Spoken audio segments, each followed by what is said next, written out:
So, sometimes the Puritans are sort of seen as overly zealous in their piety. We have this understanding that they're always introspection is the word that's sometimes associated with the Puritans. We have these really urban legends of the Puritans with 4-hour sermons, and why can't you sit there for 30 minutes? Or the Puritans would pray for hours on end, and I can't even pray for 5 minutes in the morning. So what did J.I. Packer call them? The redwoods of the forest, right? So we have this image of the Puritans as almost super Christians. And so one of the things I think we've got to be aware of is understanding how they understood piety. Because I think it can help us not see them as some example we're unable to follow, but actually see them as helpful to us. And so I'll come back to Edwards. Edwards was a very pious person, but he also recognized that he could worship God as he went on horseback rides through the Connecticut River Valley. And I got to tell you, in the 1700s, the Connecticut River Valley is probably today it's one of the most beautiful places. In Edwards' day, the pristine nature of the Connecticut River Valley, it had to be beautiful. And so there was an earthliness to Edwards' piety, and there was an earthliness to the Puritans' piety, and we miss that sometimes. The other thing we want to say is, this isn't a development from Calvin. This is Calvin.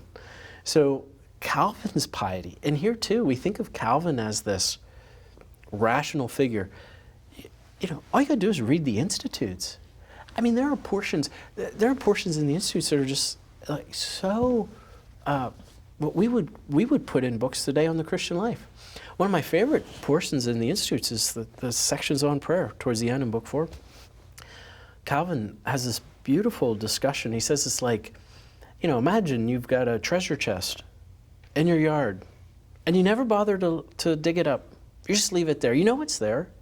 You don't even bother to get a shovel, dig it up. He says that's what prayer's like. And, as you neglect prayer, it's like leaving this treasure unearthed right at your feet. Why'd you do that? All right, this is in the Institutes of the Christian religion, right? So let's think through that, the Reformers and piety, and then the Puritans and piety. But what can we learn? I think we need to recognize that piety is ultimately godly living. It's all it is. It's recognizing that the call to being a Christian is a holistic call. It's a holistic call to all walks of our life and to all areas of our life. And there's no area of our life that is outside the view of worshiping God. And it's either going to be done to advance our self-interests or to advance our own well-being, or it's going to be done to advance God and done in worship of Him. And the Puritans grasped that. It wasn't that, okay, I'm going to spend 4 hours in prayer, and I'm going to spend 4 hours in Bible study, and I'm going to neglect life. It was, I'm going to pray and study my Bible. I'm going to dig into this Bible like anything.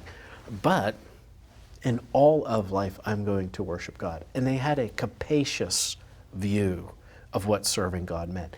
And sometimes I think we bifurcate these things. We say, well, this is spirituality, and it's the church stuff. And then there's my job. And then there's, my family. And then there are my hobbies. And I don't know how they fit. So they don't, right?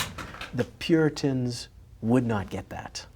And so I think they help us. So was the second part of the question so long ago? It was how do we bring that forward? Considering the church today. Yeah. So let's go back to it. Let's have that capacious view. Let's recognize what worshiping God and serving God in all of life really means. Not just Sunday, Monday to Saturday. That's right. Yeah. Absolutely.